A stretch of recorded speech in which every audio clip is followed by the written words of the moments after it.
बिस्मिल्लाहिर्रहमानिर्रहीम। अस्सलाम वालेकुम नाज़रीन, हमारे इस प्रोग्राम फ़ैसले की घड़ी मां आफ्ताब मुगरी। मां हमेशह चवंदो आहियां त फ़ैसला थियणु खपनि, उहे फ़ैसला जेके धरती धड़ियुनि खे ऐं तारीख़ खे क़ाबिल क़बूल हुजनि। तय आहे त पाकिस्तान पीपल्स पार्टी 15 सालनि खां हिन वक़्तु सिंध में हुकूमत करे पई ऐं इन सां गॾोगॾु अगरि ॻाल्हि कजे त पाकिस्तान पीपल्स पार्टी समेत उहे सियासी धुरियूं जेके हिन वक़्तु इन असेंबली में पहुतियूं आहिनि सिंध में ऐं ख़ासि तौर ते विफ़ाक़ में, पाकिस्तान मुस्लिम लीग नून, पाकिस्तान तहरीक इंसाफ़ ऐं GDA जेके वॾी अहम सियासी धुरियूं आहिनि उन्हनि ते हिन वक़्तु ज़िम्मेदारी आयद थिए थी। सभ खां वॾी अहम त माण्हुनि खे जेका तय आहे त किथे न किथे पंहिंजी मैनिफेस्टो में जेको हुननि वाइदो कयो त अजो लटो ऐं जेको आहे सो जंहिं त खाइण पीअण जी ज़िम्मेदारी ऐं रोज़गार जी ज़िम्मेदारी ऐं घर जी ज़िम्मेदारी जेका पाकिस्तान पीपल्स पार्टी वाज़े तौर ते पंहिंजे मैनिफेस्टो में ॾसियो उनजी ज़िम्मेदारी उनखे पूरी करणु खपे।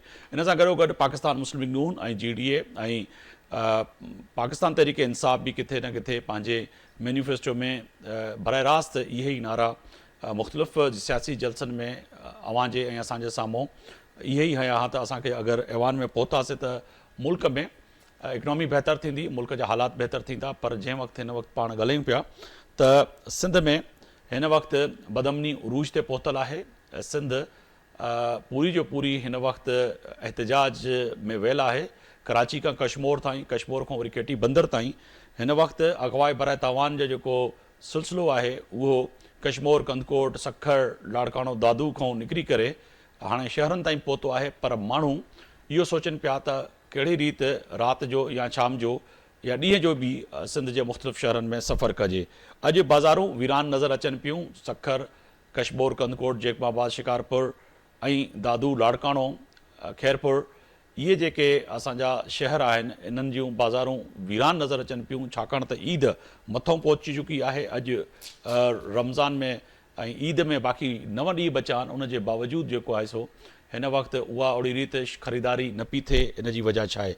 47 जो अंग जेको आहे उहो वॾो अहम आहे, जेको हिन वक़्तु अगवाए बराए तावान में जेको आहे माण्हू जेके माण्हू हिन वक़्तु खजियल आहिनि सिंध जे मुख़्तलिफ़ हंधनि ते, उन्हनि जी बाज़ियाफ़्ती कीअं थींदी, कीअं उहे रिकवर थींदा, इहा वॾी अहम ॻाल्हि आहे। ॻाल्हि कयूं सिंध जे कैपिटल कराची जी। कराचीअ में बि इहा ई साॻी सूरत हाल आहे त कराचीअ में जेके मुख़्तलिफ़ टारगेट किलिंग में, फुर में जेके नौजवान मारिया पिया वञनि ऐं माण्हुनि खे मारियो पियो वञे, उहा बि हिन वक़्तु उरूज ते कराची में फुरूं पहुतल आहिनि। ऐं राति बि ऐं अॼु बि जेको आहे सो मुख़्तलिफ़ टारगेट किलिंग में जेको आहे सो जेके फोरू हुया उन्हनि टारगेट करे ऐं नौजवाननि खे जेको आहे सो मारे विधो। इन सां गॾोगॾु पाकिस्तान हिन वक़्तु माशी सूरत हाल ऐं चैलेंजिस जो सामनो आहे। उहा बि वॾी अहम ॻाल्हि आहे त पाकिस्तान माशी सूरत हाल खे कीअं बहितर करे सघंदो, कहिड़ी रीति हिन तमामु मसइलनि जो हल कढी सघंदो, छा तय आहे त सिंध में फ़ौजी ऑपरेशन जी ज़रूरत आहे। इहे सभु सवाल आहिनि, इन ते ॻाल्हि ॿोल कंदासीं। मूंसां स्टूडियो में मौजूदु आहिनि पाकिस्तान पीपल्स पार्टी जा सीनियर अॻवान आहिनि गुलमोहन ख़ान जखरानी साहब। अवां जी वॾी महिरबानी, अवां सां स्टूडियो में मौजूदु आहियो। पाकिस्तान तहरीक इंसाफ़ जा सीनियर अॻवान आहिनि गुल मोहम्मद रिन साहब, वीडियो लिंक जे ज़रिए असांखे जॉइन कयो आहे उन्हनि, अवां जी वॾी महिरबानी। अली अकबर गुजर साहब आहिनि पाकिस्तान मुस्लिम लीग नून जा सीनियर अॻवान आहिनि, उहे बि टेलीफोन जे ज़रिए असांखे उन्हनि जॉइन कयो आहे। डॉक्टर सफदर अब्बासी साहब आहिनि GDA जा सीनियर अॻवान आहिनि, उहे बि बज़रिए टेलीफोन उन्हनि असांखे जॉइन कयो आहे। अवां सभिनी महिमाननि जी महिरबानी। मां पहिरियां गुलमोहन ख़ान साहब अवां ॾे ईंदुसि। हिन महिल लफ़्ज़ साथ नथा ॾियनि, अल्फाज़ साथ न पिया ॾियनि। सभ खां वधीक सिंध जो अगरि कोई शहर ऐं सिंध मुतासिर आहे त उहो ज़िलो कश्मीर ऐं कंदकोट, जेकमाबाद, शिकारपुर अवां जा उहे एरिया आहिनि, हल्का आहिनि जिथों अवां खे ऐं पीपल्स पार्टी खे वोट मिलियो आहे।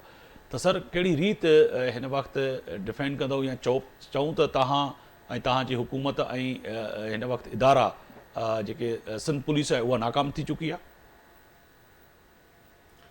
सही, लॉ एंड ऑर्डर जी सिचुएशन बिल्कुलु जेको तव्हां चयो आहे, मां इहो कॾहिं बि न चवंदो सभु शइ ठीकु आहे या बहितर आहे। हालतूं बिल्कुलु आहिनि, उन खे कंट्रोल करण जी ज़रूरत आहे। हिकु त विच में निगरान सेटअप हुयो, उनखां पोइ हाणे नई पीपल्स पार्टी जी गवर्नमेंट ठही आहे ऐं IG साहब बि 2 ॾींहं खनि थिया आहिनि, वरी नओं IG आयो आहे, उनखे नयूं ज़िम्मेदारियूं मिलियूं आहिनि।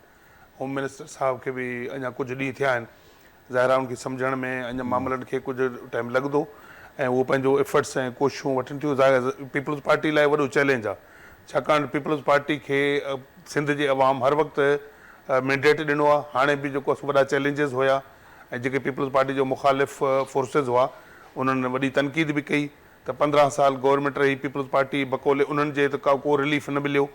हालांकि पीपल्स पार्टी त पंहिंजे हिसाब सां इहो त कोन था दावा कयूं त असां खीर ऐं माखी जूं नदियूं वहाए छॾियूं, पर जेकॾहिं को रिलीफ मिलियो आहे त पीपल्स पार्टी जे दौर में मिलियो आहे। उहो जॉब जे हिसाब सां हुजे, डेवलपमेंट जे हिसाब सां हुजे, या माण्हुनि खे जेको रोज़मर्रा जे हवाले सां। ऐं ईअं मां न चवंदो सभु शइ ठीकु थी वियो आहे, पर ॿियूं जेके बि हुकूमतूं आयूं आहिनि ऐं जेके GDA तूं आहे, GDA जो पस मंज़र आहे, ज़ियाउल हक़ GDA, मुशरफ GDA ऐं जेके बि आमिर आहिनि GDA उनजो हिसो रहिया आहिनि, कॾहिं लियाकत अली ख़ान जतोई जे सूरत में, कॾहिं अरबाब रहीम जे सूरत में, कॾहिं ॿियनि शिकिलनि में उहा GDA आहे। तो तारफ़ GDA जो उहो आहे, उहो ईअं न आहे त को गवर्नमेंट में न रहिया आहिनि, हर गवर्नमेंट में रहिया आहिनि, लेकिन जेके GDA जूं हुकूमतूं रहियूं आहिनि मुशरफ जे सूरत में, ज़ियाउल हक़ जे सूरत में, या अरबाब जे सूरत में, लियाकत अली ख़ान जे सूरत, जेके बि आया आहिनि उन में माण्हुनि जो हो मास त खाई विया, माण्हुनि जा अॾा बि खाई विया, ऐं उन करे माण्हू बार बार उन्हनि खे मुस्तरद करे पीपल्स पार्टी खे सपोर्ट कंदा आहिनि। हाणे बि बजाए हज़ार तनक़ीदनि जे ऐं हुनजे बावजूदि बि माण्हुनि मैंडेट पीपल्स पार्टी खे ॾिनो ऐं एंटी पीपल्स पार्टी जेके फोर्सिस आहे उन्हनि खे शिकस्त मिली आहे। ठीकु आहे, हाणे पीपल्स पार्टी पहिरीं जेका तरजीह आहे उहा लॉ एंड ऑर्डर खे बहितर मां उहो ई सवाल कयां पियो त तव्हांखे माण्हुनि पंहिंजो फर्ज़ अदा कयो, तव्हां जेका ॻाल्हि कयो पिया मां उन सां इतफ़ाक़ कयां पियो। ठीकु आहे, तव्हांखे वोट मिलियो, तव्हां ऐवान में पहुतव ऐं हिन वक़्तु ज़िमेदारी अव्हांजी आहे। हिन वक़्तु एतिरा माण्हू अगवा थियल आहिनि, हिन वक़्तु को माण्हू सफ़र करे न पियो सघे। इवन के केतिरा ई तव्हांजे हल्कनि मां जेके इलेक्टेड MPA आहिनि, MNA आहिनि, उहे राति जो त छा शाम जो बि हाणे सफ़र करण खां घबराइनि था। ईअं न थिए अंधाधुन फायरिंग थी थिए, उन्हनि खे ख़बर ई न आहे त अंदरि आहे केरु गाॾी में। न न बिल्कुलु ईअं आहे, मां इहो नथो चवां। राति जो ख़ासि करे असांजा जेके 3 ज़िला आहिनि उहे त वॾा चैलेंज वारा आहिनि। उनमें शिकारपुर बि आहे, असांजो कश्मीर ज़िलो त तमामु घणो उनमें उनजी सूरत हाल तमामु ख़राबु आहे, ऐं हिकु किडनेपिंग या जेके ॿिया वाक़ियात पंहिंजा हिते। पर हाणे त माण्हुनि खे जेके हिते अॻु में कराची जे अंदरि जेके MQM जे दौर में जेके भतनि वारो सिलसिलो हूंदो, चिठियूं मिलंदियूं, उहो शुरू थियो आहे। माण्हू पंहिंजे घरनि में महफ़ूज़ कोन्हनि। उन करे असांजे होम मिनिस्टर खे या चीफ मिनिस्टर ज़रूरु उन ते तदारुक कंदा।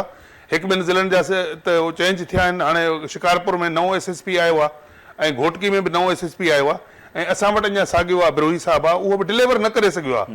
हालांकि असांजी गवर्नमेंट आहे, मूंखे चवणु न खपे, पर जेका रियलिटी आहे उहा खपे। रुगो फोटो सेशन आहे, हिकिड़ा अचनि था ॾेखारनि था त असां ऑपरेशन कयूं था। हेतिरा ऑपरेशन में मिलियो छा? माण्हू कल्परेट्स गिरफ़्तार कोन था थियनि। रुगो लोॾो सड़ी वियो ऐं कंहिंखे हुनखे बाहि ॾिनो, घर खे बाहि ॾिनो, माण्हू काॾे विया? हुनखे ज़मीन गिही वई छा? उहे गिरफ़्तार कोन था थियनि। उनजो जवाबदार SSP आहे। उनजे मथां SSP जी ज़िमेदारी आहे त उहो करे।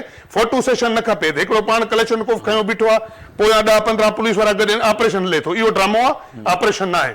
तंहिं करे मां इन लाइ तव्हांजे लाइ चीफ मिनिस्टर साहिब खे बि गुज़ारिश कंदुसि, होम मिनिस्टर खे बि कंदुसि त असांजे ज़िले जे SP खे बि फौरन हटायो वञे। उन कुझु बि न कयो आहे, ऐं अदम तहफ़ुज़ शिकार आहे। शहर में माण्हू घर मां महफ़ूज़ कोन्हनि, ॻोठनि में महफ़ूज़ कोन्हनि, रोड महफ़ूज़ कोन्हनि, रस्ता महफ़ूज़ कोन्हनि। इहा सॼी असांजी तनक़ीद पीपल्स पार्टी जे इन हद ताईं जो SSP बिरोही खे मां केतिरा दफ़ा फ़ोनूं कयूं, मुंहिंजो फ़ोन अटेंड नथो करे। मां ज़िले जो चेयरमैन आहियां, तव्हांजी नथो करे, मुंहिंजो फ़ोन अटेंड नथो करे। ज़िले जे चेयरमैन जो फ़ोन अगरि नथो अटेंड करे त नथो अटेंड करे, मां मैसेज कया आहिनि, वॉइस मैसेज कया आहिनि, ख़बर न आहे उहो छा थो करणु घुरे। ऐं उन खां अलावा उहो असांजे हुन ते पघार ते पले थो, गवर्नमेंट जो सर्वेंट आहे, गवर्नमेंट पाबंद आहे। मुंहिंजो तव्हां पंहिंजी क़यादत खे न ॿुधायो आहे त तव्हांजी फ़ोन अगरि हिकु दफ़ो न महीना थी विया आहिनि, मूं वटि हिन फ़ोन में मैसेजिस आहिनि। मां उनखे तमामु पोलाइट नमूने सां त भाईजान मां तव्हां सां ॻाल्हाइण थो चाहियां, मूंसां असां वटि रोज़मर्रा माण्हू ईंदा आहिनि। त जॾहिं इहा सूरत हालत अहिड़े माण्हू खे को फरमाइशी प्रोग्राम अथसि त पंहिंजो ॿियो को ॿिए कंहिं जाइ ते वञे, पाण ॿिए जाइ ते पोस्टिंग कराए, न त असांखे अमन बहाल कराए ॾे। रुगो रोज़ फोटो सेशन थिए थो, असां ऑपरेशन था कयूं, ऑपरेशन कयो था, जवाबदार कहिड़ा गिरफ़्तार कया अथव, उहे भॼी विया ऊंधाही जो फ़ाइदो वठी। छो तंहिंजे करे इहो सॼो ड्रामो आहे, सॼो ड्रामो आहे। हिन में तव्हां सम्झो था त मां मुतमइन न आहियां, मां एज़ ए रिप्रेज़ेंटेटिव, मां ज़िले जो नुमाइंदो आहियां, मां मुतमइन न आहियां, छाकाणि असां आवाम वटि पाबंद आहियूं। मां अॼु इहो चवां थो सफ़ा सभु कुझु ठीकु करे छॾियो आहे, ज़ाहिर आहे मूंखे माण्हुनि वटि वञिणो आहे। बिल्कुलु, इहा तव्हां वॾी ॻाल्हि कई आहे। ऐं जेको आहे अगरि तव्हां ज़िले जा चेयरमैन आहियो ऐं अव्हां जी बि फ़ोन न खणे SP ऐं उनखे अमन अमान न करे सघे त पोइ क़यादत जेका आहे अव्हां जी पाकिस्तान पीपल्स पार्टी ते यकीनन ई इहो हिकिड़ो सवालिया वॾो निशान आहे। पर गुलमहमद रिद साहिबु आवां ॾींदुसि, साईं गुलमहमद जखरानी साहिबु जेको आहे जज़्बाती त थी विया आहिनि ऐं यकीनन ई हिकिड़ो अवामी इशू आहे, ऐं उनजो हिकिड़ो ज़िले जो SP अगरि फ़ोन बि न करे ऐं उनजी तदावर बि न थिए त पोइ माण्हुनि जो छा हाल हूंदो। हिन वक़्तु कराची जी ॻाल्हि कयूं त कराची में बि उहा ई सूरत हाल आहे, कश्मीर में बि उहा ई सूरत हाल आहे। साईं जकराणी साहब असांजो दोस्त आहे, सलाम जकराणी साहब। जेको चयूं सच सच चयूं, जेका सूरत हाल आहे हिन वक़्तु अंदरूनी सिंध में जेके ऑफिसर वियल आहिनि उहे पिकनिक ते वियल आहिनि।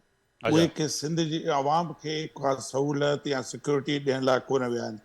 पर मां तव्हांखे वॾी ॻाल्हि ॿुधायां न, पहिरियों दफ़ो सिंध कचे जे धाड़ेलनि खां वधीक पके जे धाड़ेलनि में फासी पिया आहियूं। कल्ह राति टी राति तव्हां ॾिसो, मुर्तज़ा जतोई साहब हिकिड़ो वॾो ख़ानदान, इज़त वारो माण्हू, हुन जे घर में पुलिस घेरी, उहो त एसपी पुलिस मोकिली न। असां या कचे जे धाड़ेलनि खे त मुंहुं ॾेई सघूं था, उन्हनि खे 4 पैसा ॾेई भॼाए सघूं था, पर ही जेके पके में जेके धाड़ेल अची वेही रहिया आहिनि, पके में अची असेंबलियुनि में अची वेही रहिया आहिनि, पके वज़ारतुनि में वेही रहिया आहिनि। हाणे जंहिं वज़ीर साहब जो साईं नालो थो वठे, उहो त सभु कंहिंखां रिवेंज थो वठे, कंहिंखे इंसाफ़ थो कोन ॾेई सघंदो। तंहिंजे करे असां जे GDA जी जेका असां जेका नाइंसाफ़ी थिए पई एज़ अ PTI मेंबर, ऐं उनजी मज़म्मत कयूं था। ऐं उन सां गॾु चवां थो साईं, ॾिसो IG SP इन सां हालात चेंज कोन थींदा जेसि ताईं जेके धणी आहिनि पीपुल्स पार्टी वारा, जेके चवनि था असां 15 साल हुकूमत कई आहे, वरी असां 5 साल कंदासीं, भले कनि 100 साल कनि, पर अवाम कहिड़ो ॾोह कयो। तव्हां ही त तव्हां धाड़ेलनि जी था ॻाल्हि कयो साईं, असांखे बारदानो न पियो मिले कणिक लाइ, कसम ख़ुदा जो मां तव्हांखे हिकिड़ी दाह थो ॾियां अहिड़ी तरीक़े सां, तूं पैसा ॾेई मुख़्तियार ख़ान खे असीं बारदानो पिया वठूं। ऐं DC साहब अगरि चवनि था त हीउ वेरिफिकेशन थींदो पोइ, ऐं 1500 रुपया फी मण ते आबादगार नुक़सान पियो खाए। बिल्कुलु असांजे सिंध खे केतिरो लुटींदा, जीए भुट्टो नालो ते, या रोटी कपिड़ा मकान। साईं रोटी बि असीं पाण था कमायूं, कपिड़ो बि असीं पाण, मकान बि, काॾे विया 10 लख घर जेके साईं ठाहिया पिया असांजे लीडर बिलावल साहब। असांजी हिकिड़ी जेका तव्हां शुरू खां वठी जेका इंट्रो ॾिनी आहे, यकीन कयो त जहिड़ा धाड़ेल कचे में आहिनि तहिड़ा पके में वेठा आहिनि। सिंध कहिड़नि धाड़ेलनि खे मोटाईंदी या भॼाईंदी? इलेक्शन जंहिं नमूने सां जखरानी साहब चयो आहे त अवाम असांखे वरी वोट ॾिनो, साईं न खुलियो न पेतियूं ख़ुदा जो वास्ते। सही 15 कराची जूं 15 सीटूं PTI जूं तव्हां ईअं ज़ोरी खणी वियो, कंहिंखे ख़बर ई न पई।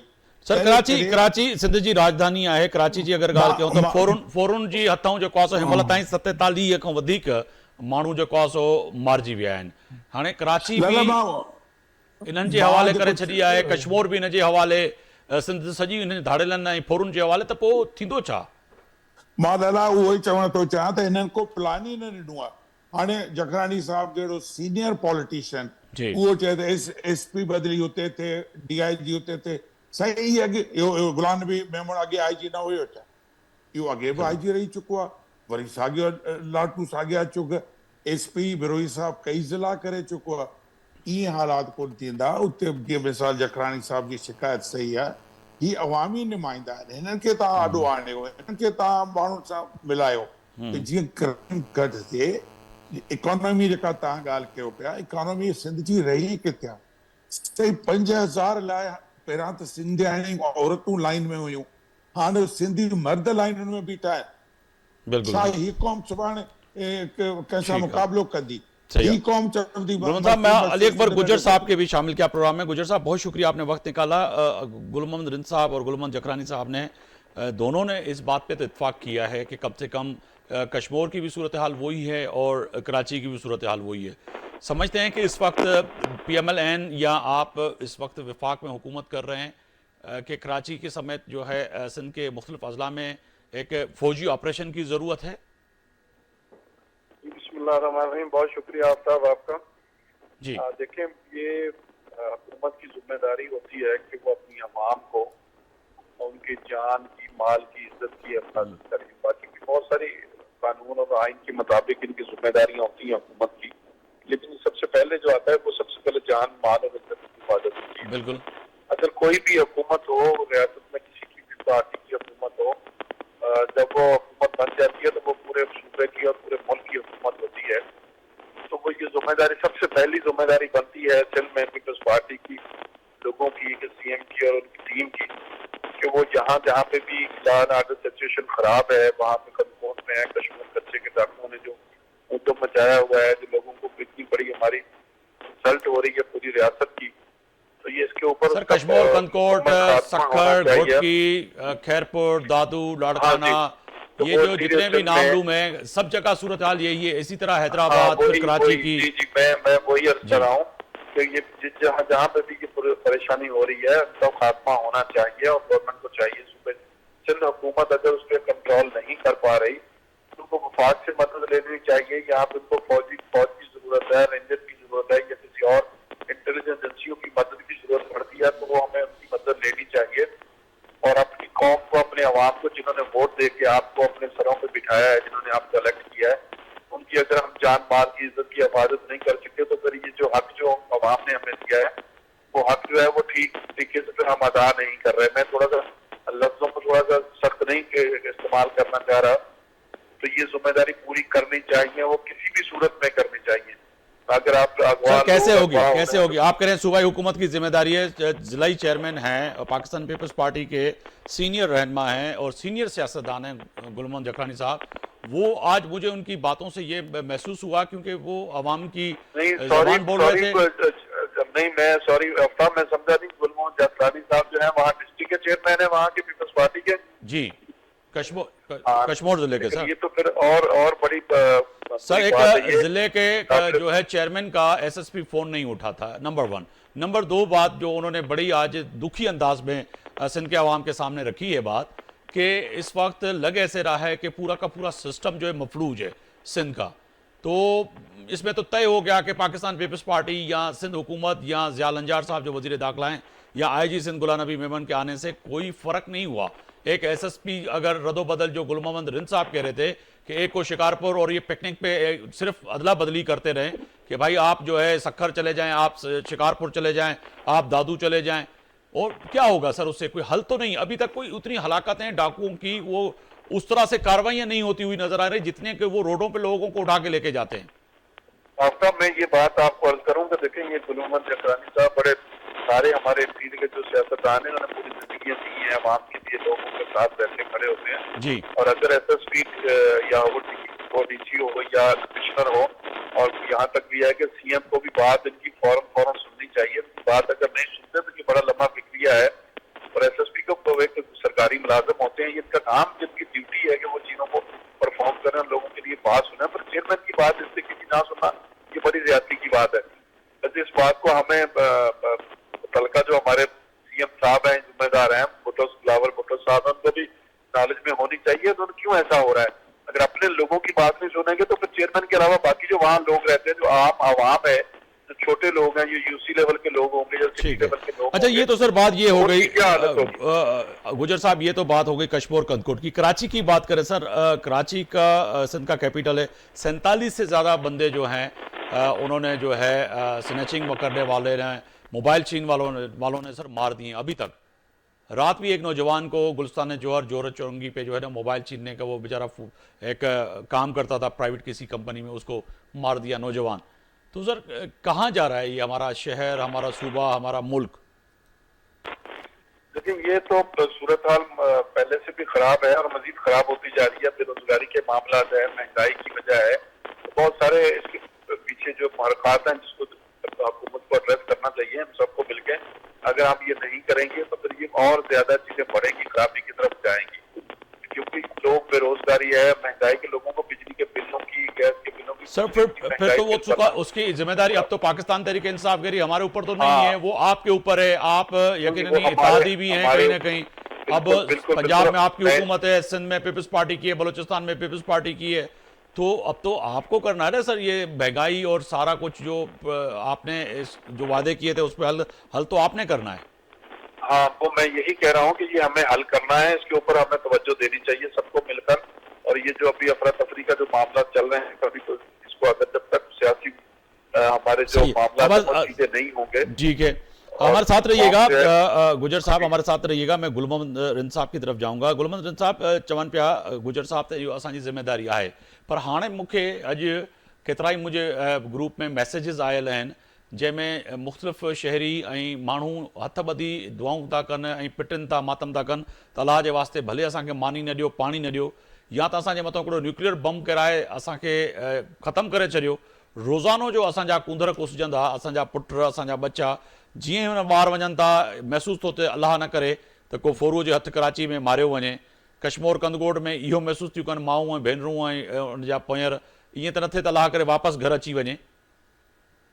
रिन साहब साईं मुगरी साहब असांजी ज़िंदगी अज़ाब खां बि वधीक थी वई आहे हींअर। जेकर मिसाल तव्हां तारीख़ जा किताब खोले ॾिसो त सिंध हिकु पुरअमन प्यार मोहबत वारी महिमान नवाज़ धरती हुई। अॼु जॾहिं खां हिन पके जे फोरनि जे सिंध वर्क चढ़ी आहे, हाणे तव्हां ॿुधायो त हीउ को किथां जो इंसाफ़ आहे। MQM 15-16 सीटूं कराची मां कीअं अमन थींदो? MQM वारा पाण फोरू पाण किडने पर पाण माण्हुनि खे खणी उन्हनि खे ॿोरियुनि में बंदि कनि, लाश बंदि कनि। जी हाणे तव्हां मीडिया जा हिकिड़ा वॾा एंकर आहियो, तव्हां ॿुधायो उहे माण्हू इंसाफ़ आणींदा? ही करप्शन जूं हिकिड़ी जेका हिकिड़ो अज़ाब सिंध ते लथल आहे हिकिड़ो, उहे माण्हू अमन आणींदा साईं? ही अफ़रा तफ़री में ख़ुशि आहिनि। हिन जो माटो, हिन जो एम, हिन जो मक़सदु हूंदो आहे त जेसि ताईं फ्रस्ट्रेशन हुजे। ॿुधायो अॼु ताईं तालीम ते का ॻाल्हि थी आहे सिंध में? त तालीम जो कहिड़ो हाल आहे, सिहत जो सही। कहिड़ो हाणे हाल आहे? तालीम, सिहत, अजो लटो, कपिड़ो, यानी के रोज़गार, जिते रोटी कपिड़ा और मकान, हाणे असां हुन खां तौबा कईसीं। हाणे असां इहो चऊं था त घटि में घटि मूंखे जेको महसूसु थिए थो हिन वक़्तु जेका सूरत हाल आहे, असांखे जेको फीडबैक मिले थो, तव्हां बि अवाम बि असां बि ग़रीब माण्हू आहियूं, पर हाणे इहो चऊं था त अलाह करे घर ताईं केर सां पहुचूं ऐं ऑफिस पंहिंजे केर सां अचूं। मां रात जी तो ॻाल्हि ॿुधायांव, हिते ॻोठ वञिणो, मुंहिंजो मुंशी चए पियो मूंखे नवाब शाह मां कि साईं ॾींहं ॾिठे थो निकिरजो। जी मतिलबु त हितां खां सकरण वेंदे बि मुंहिंजो मैनेजर मूंखे एडवाइस थो करे, साईं ही जखरानी साहब वारा इहे वेहनि, ही जेसि ताईं पुलिस वारा सिंध खे अमन कोन ॾेई साहब हिन वक़्तु सघंदा। त हंगामी तौर ते अगरि ॾिठिजे त CM सिंध सईद मुराद अली शाह साहब खे हिन ते कमु करणु खपे। मां त सम्झां थो त हाणे फ़ैसिले जी घड़ी अची वई आहे। हिन वक़्तु फ़ैसिलो तव्हांजी हुकूमत खे करिणो आहे, PTI खे, नून लीग खे या ॿियनि सियासी धुरियुनि खे नाहे करिणो, तव्हांखे करिणो आहे। पर तव्हां ई असांखे हिन वक़्तु कमज़ोर ऐं लाचार ऐं बेवस नज़र अचो पिया। माज़रत सां इन लफ़्ज़नि जो इस्तेमालु करण जो इहो आहे त यकीनी त जॾहिं हिकिड़ो तव्हांजी हिकिड़ी हल्के जो हिकिड़ो SSP फ़ोन नथो खणे, तव्हांजी नथो ॿुधे, त लाज़मी तव्हां उतां चूंडियल नुमाइंदा आहियो जंहिं अवाम तव्हांखे वोट ॾिनो आहे। मां आख़िर में हिकिड़ो ॿुधायां त PTI पाण इंसाफ़ लाइ दर दर भॼे पई। सही, असांजे मुल्क गुलमोहम्मद असां जज, असांजे मुल्क जा जज इंसाफ़ सही लाइ आहे। भॼनि पिया। गुलमोहम्मद साहब, मां गुलमोहम्मद जखरानी साहब जे साम्हूं इहो सवाल रखियो आहे, जवाबु ॾिए त पोइ सफ़दर अच्छा, अब्बासी ठीकु साहब। आहे, जी ठीकु आहे, ठीकु आहे। असल में असां लाइ ॿई गुल आहियो, त हाणे मसइलो इहो थियो आहे त केरु केॾे आवाज़ थो वञे। जी वैसे जेका रियलिटी आहे ॾिसो न, मां तव्हांखे ॿुधायो आहे हिकु शयूं लिकाइबियूं कोन्हनि, न, तमामु जे ॾाढो सभु रखिबो आहे। ऐं लॉ एंड ऑर्डर जी जीअं मां तव्हांखे पहिरियों ॻाल्हि, त असांखे पहिरीं प्रायोरिटी आहे लॉ एंड ऑर्डर खे बहितर बनाइणु। सही। हाणे उते ऑफिसर जो इहो हाल हुजे जो उहो ज़िले जे रिप्रेज़ेंटेटिव खे बि अटेंड न करे ऐं पाण बि को डिले का शइ पोज़ीशन न ॾेई सघे, त ज़ाहिर ॻाल्हि आहे उन ते असां तनक़ीद करे सघूं था। ऐं उन खां अलावा मां इहो ज़रूरु चवंदुसि त IG साहब जेको आयो आहे, मेमण साहब, उहो सुठो ऑफिसर आहे। अॻु में बि हुन हुते सुठो डिलीवर कयो आहे ऐं हाणे अचण सां हो पंहिंजी अञा कुझु ॾींहं थिया आहिनि। उनखे अलावा गवर्नमेंट खे बि कुझु CM साहब उमिरि ते वियल हो, कल्ह 3 ॾींहं वापसि अची वियो आहे। मां कोशिशि कंदुसि मां उन सां बि मुलाक़ात कयां ऐं होम मिनिस्टर सां बि मुलाक़ात कयां। मां त ऑल ओवर सॼी सिंध जी ॻाल्हि थो कयां, पर ख़ुशूसन असांजो ज़िलो जेको बिल्कुलु असांजी त सॼी सिंध असांजी आहे। असांखे रोज़ माण्हुनि जूं फ़ोनूं अचनि थियूं, बिल्कुलु पंचायत जूं फ़ोनूं अचनि थियूं, भाई बंधुनि जूं फ़ोनूं अचनि थियूं, शहर जा फ़ोन अचनि था, ॿियनि जॻहियुनि ते कयूं था। SP असांखे रिस्पॉन्स कोन थो ॾे, ख़बर न आहे हुनजे दिलि में छा आहे, उहो छा थो करणु घुरे। बहरहाल जेके नथो करणु घुरे, बहितर उनजे लाइ इहो आहे त पाण को ॿियो ज़िलो चूज़ करे, या असां उनखे पंहिंजे CM साहब खे चवंदासीं त असां को सुठो ऑफिसर ॾे जेको घटि में घटि रिप्रेज़ेंटेटिव सां राब्ते में हुजे, लोकल माण्हू सां हुजे। तव्हां त रिप्रेज़ेंट चाहे ऑपोजिशन हुजे या हुकूमती बेंचुनि ते वेठल हुजनि, पर आम माण्हू खे बि हुनखे ॾियणु खपे टाइम ऐं उनजी ॻाल्हि ॿुधणु खपे। सफ़दर अब्बासी साहब, वॾी महिरबानी, अवां वक़्तु कढियो मुंहिंजे प्रोग्राम लाइ। सर, ॻाल्हि कयूं पिया सॼी सिंध में बदअमनी जी, ऐं गुलमोहम्मद जखरानी साहब बि इहा ॻाल्हि पिया कनि त हिन वक़्तु लॻे ईअं पियो त सॼी सिंध मफ़लूज आहे। कराची खां कश्मीर ताईं हिन वक़्तु सूरत हाल इंतिहाई ख़राबु आहे। कराची में 47 खां वधीक माण्हू फोरू मारे विधा आहिनि, शहीद करे विधा आहिनि। उहे वीचारा लाज़मी बेगुनाह हुआ, मां उन्हनि खे शहीद ई चवंदुसि। पर इन सां गॾोगॾु 40 खां वधीक माण्हू जेके आहिनि हिन वक़्तु अगवा बराए तवान में जेको आहे सो मुख़्तलिफ़ ज़िलनि मां जेके धाड़ियल खणी विया आहिनि। इहा सूरत हाल काॾे पई वञे? GDA ऐं अवां छा पिया सम्झो सर? ॻाल्हि आहे त हिन महिल वक़्तु अची वियो आहे जो पार्टी जेका आहे पंहिंजो 15 सालनि जी पंहिंजी हुकूमती कारकर्दगी जो जाइज़ो वठे। इहो चवणु तमामु आसान आहे त बाबा असां इलेक्शन खटी था अचूं पिया, असां इलेक्शन खटी था अची आवाम असांखे वोट ॾिए थो पियो, उन मथां सीरियस क़िस्म जा क्वेश्चन मार्क्स आहिनि सभु ॻाल्हियूं पंहिंजे जाइ ते मौजूदु हूंदे बि मां हिकिड़ी ॻाल्हि कयां थो पियो त 15 सालनि खां पोइ जे असां उते ई बीठा आहियूं त पोइ कहिड़ी जेको आहे हुन में का शइ में बिहतरी आई आहे। ख़ासि तौर ते जॾहिं तव्हां लॉ एंड ऑर्डर जेको आहे क्रूशियल आहे, क्रिटिकल आहे सॼी सिंध जी इकोनॉमी जे लाइ, सिंध जे मुस्तक़बिल जे लाइ। ऑलरेडी मुंहिंजी नज़र में असां बैसे सूबे जे घणो पुठिते पइजी विया आहियूं। तव्हां हींअर बि ॾिसो त असांजी जेके इंफ्रास्ट्रक्चर आहे उहो तबाह थी चुको आहे। असांजी जेके ॿोॾियुनि जेको आहे सॼा स्कूल तबाह करे छॾिया आहिनि। तव्हांजी हॉस्पिटल्स जेको आहे सो तालका हॉस्पिटल या डिस्ट्रिक्ट हॉस्पिटल या रूरल हेल्थ सेंटर या पंहिंजो बेसिक हेल्थ यूनिट असां एग्ज़िस्ट ई हाणे कोन था कनि पिया। असां हर हवाले सां जेके सोशल इंडिकेटर्स आहिनि उनमें जेका पुठिते पइजी विया आहियूं। ऐं उन सां गॾु वञे लॉ एंड ऑर्डर सिचुएशन जेका ख़राबु थींदी त उनजी त पोइ सिंध जी हिकिड़ी तबाह इकोनॉमी में कीअं जेको आहे माण्हू जी सघंदा आहियूं। ख़ासि तौर ते महांगाई जे हिन आलम में, बेरोज़गारी जे हिन आलम में असां कीअं किथे वञी जेको आहे सहारो वठंदासीं। मां सम्झां थो हिन महिल त तमामु वॾी ज़रूरत आहे त 15 सालनि जी जेका कारकर्दगी आहे हुनजो जाइज़ो वरितो वञे ऐं हुनजी हिकिड़ी मां हिकिड़े गुड फेथ में इहा एडवाइस थो कयां पियो जेके बि आहिनि कर्ता हिन महिल पार्टी जा या जेके हुकूमत में वेठा आहिनि बजाए हिनजे जो जेको आहे हर शइ खे जस्टिफाई कनि हिन महिल वक़्तु सही जस्टिफाई नथा कनि। गुल मोहम्मद जखरानी साहब त हिन वक़्तु बेबसी ऐं लाचारी जो एहतजाजनि ई हिन वक़्तु असां सां स्टूडियो में मौजूदु आहिनि। उहे ॻाल्हि कनि पिया त हिन वक़्तु सूरत हाल कश्मीर कंदकोट जी इहा आहे ऐं जेकबाबाद शिकारपुर जी त उते जेके लॻल SSP आहिनि चूंडियल नुमाइंदनि खे चइजो आहे त चवणी आहे त साईं पिया चवनि त फ़ोन ताईं नथा खणनि त पोइ आम माण्हू वीचारा किथे वञी दाएं थींदा। हिकिड़ो जेको चेयरमैन आहे ज़िले जो गुलमोहम्मद जखरानी साहब जे लाइ मुंहिंजी दिलि में हर वक़्तु इज़त आहे। उहो हिकिड़ो सियासी वर्कर आहे जी। अॼु जो न जे पाकिस्तान पीपल्स पार्टी जे जॉइन करण अॻु में बि जेकी बि हुनजी हिकिड़ी सियासी कारकर्दगी हुई त उहो त दर्द रखे थो न। मसइलो इहो आहे त हिते सियासी कारकुननि जी खोट थी वई आहे। बिल्कुलु हाणे जेके वज़ारतुनि में माण्हू वेठा आहिनि उहे सभु हाणे जेको आहे सो अरबपति ऐं करोड़पति ऐं पंहिंजो वॾेरा सभु जेको आहे सो आया किथां। मां हाणे कंहिंजे बारे में नथो चवणु चाहियां कोई अहिड़ी ॻाल्हि जेका हुनखे कंहिंखे गिरां गुज़रे, पर सभु जेको आहे सो अलाए किथां अचे। हिन महिल सभु अरबपति ऐं करोड़पति जेको आहे सो वेठा आहिनि। हुनजो कमु इहो आहे त बाबा हुनखे कीअं जेको आहे सो कमिशनूं ठाहे ऐं अॻिते जेको आहे सो पहुचाइणियूं आहिनि। कीअं जेको आहे सो पंहिंजी जेको आहे सो जेका हुनजी लाइफ स्टाइल आहे हुनखे मेंटेन करिणो आहे। त सॉरी टू से गुलमोहम्मद साहब शायदि जेको आहे सो भई सियासी वर्कर जी यकीन हुनजे दिलि में इहा दर्द बि हूंदो। मां सम्झां थो पियो त हू महसूस बि करे थो पियो त उहा शयूं ठीक न आहिनि। पर सुवाल इहो थो पियो त अहिड़े क़िस्म जा माण्हू अहिड़ा क़िस्म जा सियासी वर्कर अॼुकल्ह हिन सॼे सिरिश्ते में नापैद थी विया आहिनि। हाणे जेको आहे ॾिसण वारी ॻाल्हि इहा आहे त उहा जेके डिसीजन मेकर्स आहिनि उहे डिसीजन कहिड़ी था कनि पिया। छा करे जेको आहे जीअं ई ठीकु करण जी कोशिशि न कयूं। मां सम्झां थो अॻिते हली अञा जेको आहे सूरत ख़राबु थींदी ऐं जेको हिकिड़ो सिंध जे अंदरि जेका हिकिड़ी बदमनी जी आहे लहर आहे उहा सिंध खे इकोनॉमिकली बि ऐं सिंध जे सॼे खे बि तबाह कंदी। जेको असांजो हिन महिल इंफ्रास्ट्रक्चर आहे हुन में जेको आहे माण्हू बुख बदहाली जो शिकार थी वेंदा। मां सम्झां थो वक़्तु अची वियो आहे त हुनजो ट्रू अप्रेज़ल करे सही अंदाज़ तरीक़े सां उनखे जेको आहे सो रीअसेस करे ऐं जेको आहे सो जेका बि सर इनखे छा पिया सम्झो हिकिड़ी साज़िश सम्झो पिया। हिकिड़ी तरफ़ पाक चीन दोस्ती ऐं चीनियुनि ते कातलाना हमला ऐं चीनी जेके इंजीनियर हिते कमु कनि पिया उन्हनि खे मारियो पियो वञे। ॿिए तरफ़ ही जेका बदमनी जी सूरत हाल आहे कराची खां कश्मीर ताईं इन में आहे छा सम्झो पिया हिकिड़ी का वॾी का साज़िश आहे या असां हिन साज़िश खे सम्झी न सघिया आहियूं। छाकाणि त हिन वक़्तु लॻे ईअं पियो त चऊं पिया त अलाह असांखे रुॻो अॼु जेको ॾींहुं साह खणु ॾे सुभाणे त वरी अलाह ई वारिस आहे। वरी सूरत हाल ख़राबु नज़र पई अचे।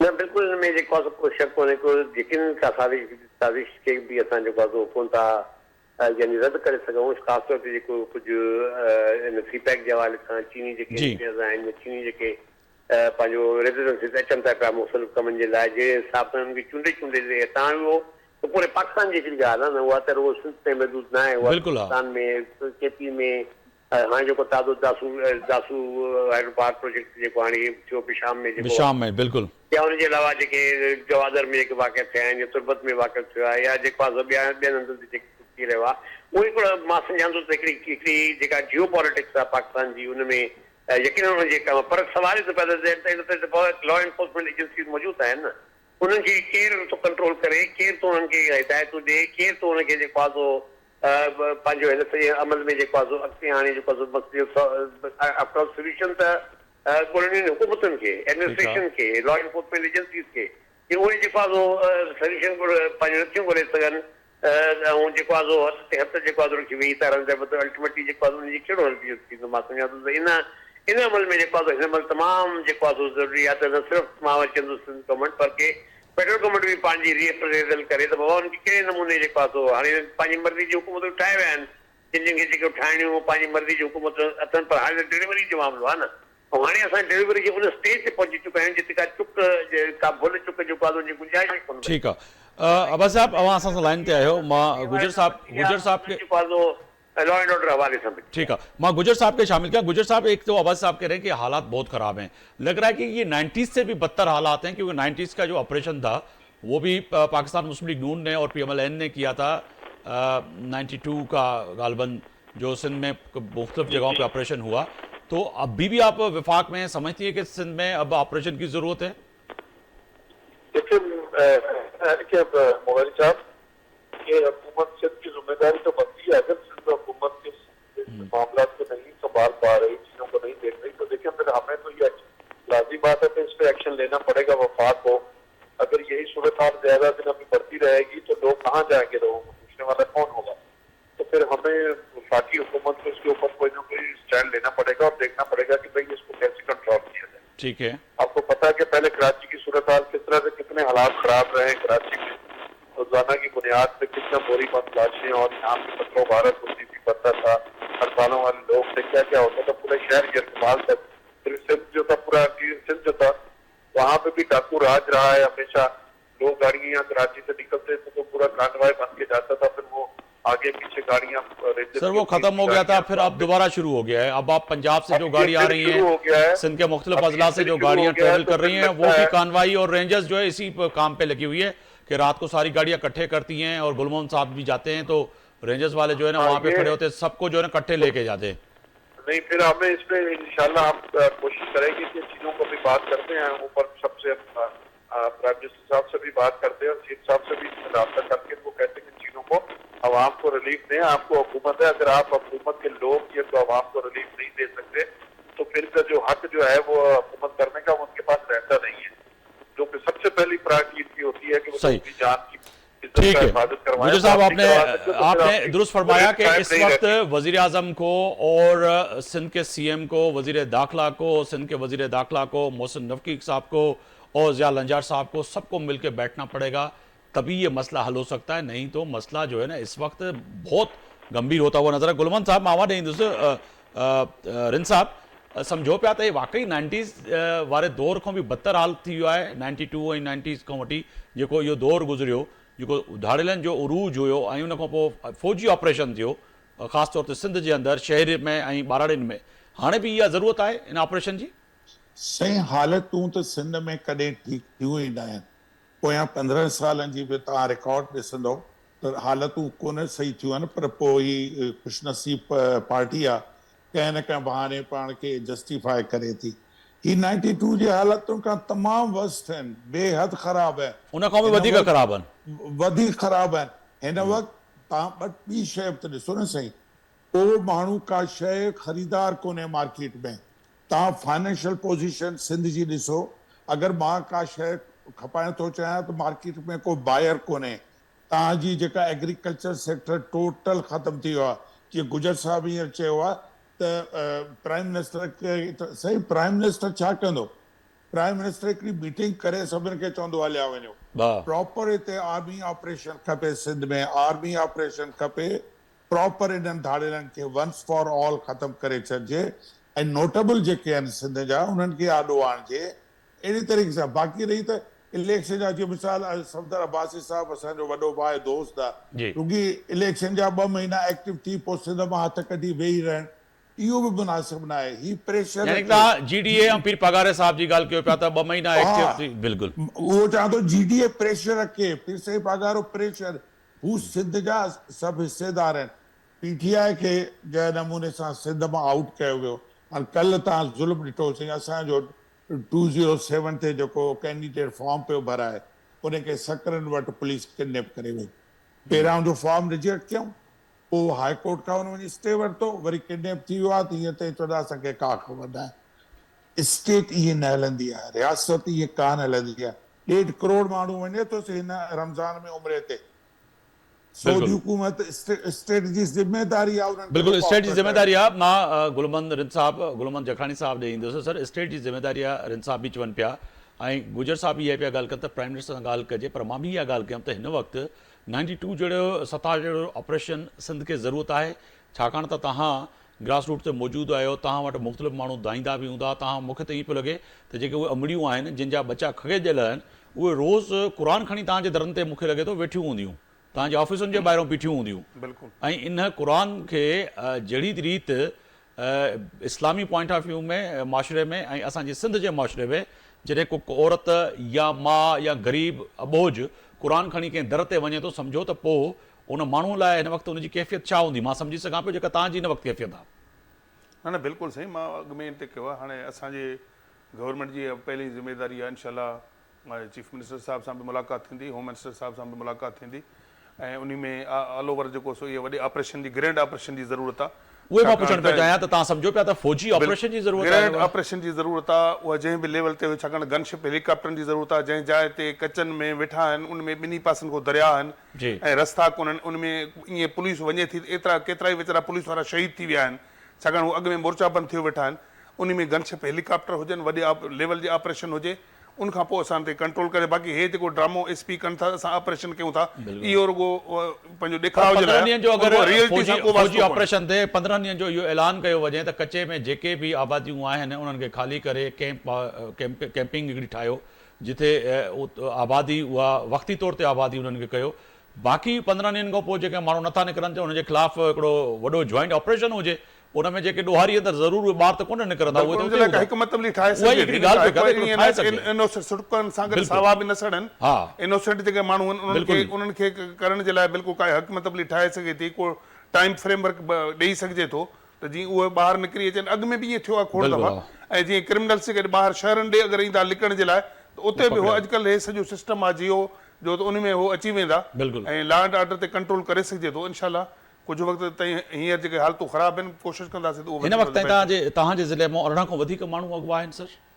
हा, 18 खां मथे हूंदा। उहे 18 उहे आहिनि जेके हितां खजी विया आहिनि, रोडनि तां रस्तनि तां। ॿिया एतिरा त काफ़ी आहिनि जेके फ़ोननि जे ज़रिए अचनि था, जेके जंहिंखे ट्रैप कनि था। उहे उन्हनि माण्हुनि जी बि ग़लती आहे, पर उहे हितां न रुगो पंजाब मां अचनि था, KPK मां अचनि था, बलोचिस्तान मां अचनि था, के लेडीज़ जे आवाज़ में, के वरी उनखे चवंदा तव्हांखे गाॾियूं सस्तियूं था ॾियूं, ऐं उनखे उन फ़ोननि जे ज़रिए करे उहे अचे पाण। उहे घणे तइदाद में 18 त लोकल। ॿियो बि मैसेज हले पियो त iPhone 30 Pro Max जेको आहे उहो 47,000 में तव्हांखे मिलंदो। लोकेशन हुनजी कश्मीर आहे। हिकिड़ो आहे त जोक, पर हिकिड़ो अवेयरनेस जे लाइ माण्हुनि जे लाइ हिकिड़ो इहो माण्हुनि ठाहियो आहे लालच जेका ॻाल्हि कयूं, लालच में माण्हू हुते पहुचनि था त अगरि 47,000 जो हिकिड़ो सस्तो फ़ोन 3 लख रुपए वारो मिले थो त वञी वठी ऐं वापसि अचींदासीं। उन्हनि खे ख़बर न आहे त वापसी जा रस्ता बंदि आहिनि ऐं उतां वापसि नथा अची सघनि। पर इन सां गॾोगॾु सर हिन वक़्तु वाक़ई पाकिस्तान पीपल्स पार्टी सीरियस मूड में आहे। तव्हांजी ॻाल्हियुनि में न पियो लॻे, छाकाणि त न वज़ीर दाख़िला सीरियस लॻे पियो, न IG सीरियस लॻे पियो, न SSP लॻनि पिया। दसियो आहिनि सीरियस आहिनि, पर मां जीअं पहिरियों अर्ज़ु कयो त अञा हिननि खे IG खे 2 ॾींहं थिया आहिनि। ठीकु आहे, पहिरियों रहियो आहे, पर उनखां पोइ वरी ॿिया IG आया आहिनि, ॿिया अफ़सर आया आहिनि। हाणे अचण खां पोइ ज़ाहिर आहे तव्हांजो हालतूं ॿियूं आहिनि, उन में पंहिंजो ठाहे। ऐं होम मिनिस्टर खे बि 2-3 ॾींहं थिया आहिनि, उनखे घणो वक़्तु कोन्ह थियो आहे। उन लाइ बिल्कुलु गवर्नमेंट सीरियस आहे, चीफ मिनिस्टर बि सीरियस आहे, ऐं मथे चेयरमैन बिलावल साहब जो बि हुकुम आहे सिंध में लॉ एंड ऑर्डर जे सूरत खे मेंटेन कयो। ऐं उन में वेही करे मुंहिंजे ख़्याल में कुझु ॾींहंनि में जज़ा ऐं सज़ा जो अमल थींदो। जेके नाकारा ऑफिसर आहिनि उनखे हिकिड़े पासे करे, जेके कारामद ऑफिसर आहिनि जेके डिलीवर करे सघनि था, जेके रिज़ल्ट ॾेई सघनि था, उन्हनि खे आणे उन्हनि खे वसीला बि ॾिजनि। इन करे जो जेके हींअर जेके क्रिमिनल्स वटि वेपन्स आहिनि उहे असांजे पुलिस वटि न आहिनि, उन वटि लेटेस्ट वेपन्स आहिनि। तंहिं करे पुलिस खे वेपन्स जूं गाॾियूं ऐं उनखे जेके सहूलियतूं आहिनि उहे प्रोवाइड कनि त इंशाल्लाह ताला असांखे इनखे क़ाबू पाए सघूं। ठीकु आहे अब्बासी साहब, मां ॾेई ॾींदुमि। अब्बासी साहब, जेका गुलमोहन साहब ॻाल्हि कई त GDA खे किरदारु अदा करिणो पवंदो, ऑपोज़िशन खे किरदारु अदा करिणो पवंदो, छाकाणि त गुलमोहन साहब बेशक पंहिंजी पार्टी में वेही करे पंहिंजे ज़िले लाइ, पंहिंजे शहरनि लाइ उहो दाऊं ऐं कूकूं करे पियो, पर सॼी सिंध जे लाइ मुश्तरका जिदोजहद सर ऑपोज़िशन खे करणी पवंदी, अव्हां खे करणी पवंदी। शक कोन्हे त यकीनन GDA मथां इहो ज़रूरु इल्ज़ाम रहियो गुज़िश्ता 5 सालनि में, यानी कि GDA फॉर्म थी 2017 में, 2018 जी इलेक्शन खां पोइ यकीनन इहा जेको आहे सो असांजे मथां यकीनन क्रिटिसिज़म रहियो त शायदि असां जेको आहे सो किरदारु अदा न कयो थिए जेको असांखे अदा करणु खपे। पर जॾहिं खां वठी हीअ इलेक्शन गुज़री आहे उन खां पोइ हर हवाले सां जेके बि रिज़र्वेशन्स आहे पंहिंजाइत ते उहो GDA मुक़बल ॾेई रही आहे। असांजा राब्ता ॿियनि पार्टियुनि सां बि आहिनि, असां मुश्तरका मीटिंग्स बि कयूं आहिनि, पर हे रमज़ान जे अचण जे करे यकीन असांजी एक्टिविटी लेवल जेका आहे काफ़ी स्ट्रॉन्ग हुई इलेक्शन खां पोइ। असां जेको आहे सो इन इलेक्शन जी जेके रिज़ल्ट्स आहिनि उनखे बि असां नथा मञूं पिया, असां उन ते स्टैंड वरितो आहे। अञा ताईं असांजा जेके 3 मेंबर्स जेके इलेक्ट थी आया उहे अञा ताईं उन्हनि हलफ़ बि न खयो आहे, उहे अञा ताईं ॿाहिरि वेठा आहिनि। पीर साहिब जन वधीक क्लियरली जेको आहे सो हिकिड़ी ॿाहिरि अची पैगाम माण्हुनि खे ॿुधो आहे, हीउ जेको सॼो अमल आहे हिन अमल खे असां जेको आहे कोन था तस्लीम कयूं, ऐं असां बिल्कुलु इन जे लाइ बि जेके सिंध जा इशूज़ आहिनि, जेके पाकिस्तान जा इशूज़ आहिनि, उनजे लाइ बि असां बिल्कुलु विढ़ंदासीं।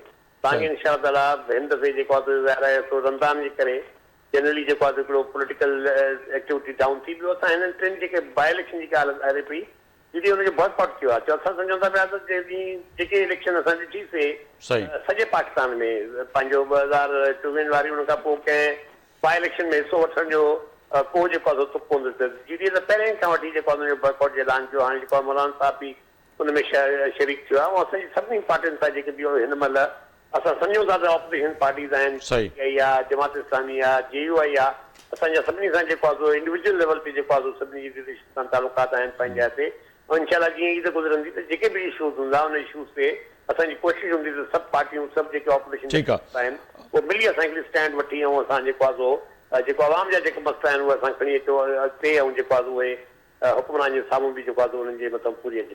बिल्कुलु रिन साहब वाइंड अप जी तरफ़ बि वञा पियो सर, मुख़्तसर अगरि अवां सम्झो था त पाकिस्तान तहरीक इंसाफ़ ते बि ज़िम्मेदारी आयद थिए थी, सिंध में पाकिस्तान में हिकिड़ो वॾो अहम आवाज़ आहे ऐं सिंधी शहरी आबादियुनि मां किथे न किथे अवां खे बि माण्हू वोट ॾिनो आहे ऐं ॾियनि पिया, ऐं अवां जी पार्टी जी बानी जी फॉलोइंग बि आहे, त पोइ हिकिड़ो आवाज़ु उथणु खपे सर त सिंध खे बचायो ऐं सिंध जे माण्हुनि खे बचायो।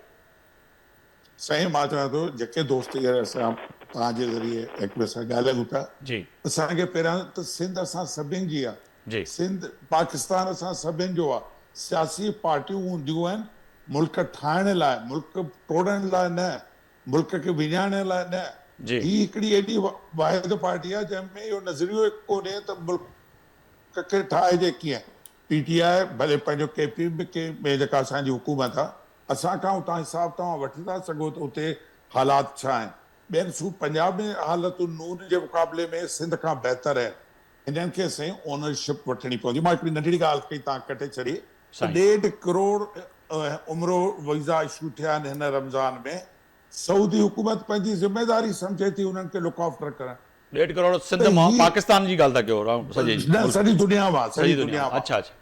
पर मां इहो थो चाहियां त हिनखे ज़िम्मेदारी क़बूल करणु घुरिजे। जीअं जखरानी साहिबु चए थो त बाबा असां 4थों दफ़ो हुकूमत में आया आहियूं, अगरि असां नथा करे सघूं त असीं नाकाम आहियूं, अवाम जो को ॾोह कोन्हे। इहे ई पुलिस वारा आहिनि जिन खां ठपा हणाईंदा आहिनि इलेक्शन में, उहो कीअं टुटंदा हिननि खां। सही सर, मां इहो सवाल आख़िरी तव्हांजो जेको तव्हां खयो आहे गुलमोहन साहब जे साम्हूं रखंदुसि। तव्हां चवनि पिया उहे ई पुलिस वारा आहिनि जेके तव्हांजा इलेक्शन में तव्हांखे ठपा हणी कटराईंदा आहिनि, पर तव्हां उन्हनि खां कमु छो न पिया वठो, अमन छो न पिया आणियो सर।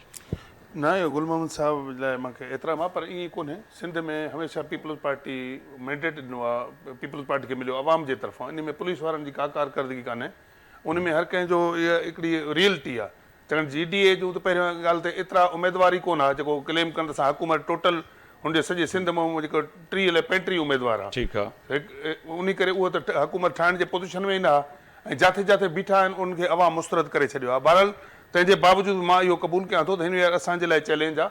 पीपल्स पार्टी खे डिलीवर करणो आहे, पीपल्स पार्टी खे अवाम खे रिलीफ ॾियणो आहे, अवाम जो तबक़ात उमेदूं पीपल्स पार्टी सां वाबस्ता। बिल्कुलु, वॾी महिरबानी गुलमोहन रिन साहब, अवां स्टूडियो में आयो। गुलमोहन रिन साहब, अवां जी वॾी महिरबानी त अवां असांखे बज़रिया वीडियो लिंक टाइम ॾिनो। गुलमोहन जखरानी साहब, अवां जी वॾी महिरबानी, अवां स्टूडियो में आयो। सफदर अब्बासी साहब, अवां जी वॾी महिरबानी, अवां टेलीफोन ते वक़्तु कढियो मुंहिंजे प्रोग्राम लाइ, ऐं अली अकबर गुजर साहब, अवां जी वॾी महिरबानी, अवां बि वक़्तु कढियो मुंहिंजे प्रोग्राम लाइ। तय आहे त फ़ैसिले जी घड़ी आहे। हिन वक़्तु वॾे वज़ीर सिंध जे सईद मुराद अली शाह ऐं वज़ीर दाख़िला ज़िया लंजार, IG सिंध गुलाम नबी मेमण ते वॾी ज़िम्मेदारी आयद थिए थी। कराची खां कश्मीर ताईं अमुन कराए ऐं इन ॾोहारियुनि खे कैफ़े किरदार ताईं पहुचाइण हिन वक़्तु सिंध हुकूमत जी अशद ज़रूरत आहे। पर तय आहे त हिन वक़्तु अगरि सीनियर लीडर पाकिस्तान पीपल्स पार्टी जो उहो हिन वक़्तु मफलूज आहे ऐं उनजी SSP फ़ोन नथो खणे, त इहो बि हिकिड़ो सिंध हुकूमत लाइ वॾो सवालिया निशान आहे। आफ्ताब मुगरी खे इजाज़त ॾींदा, अल्लाह हाफ़िज़।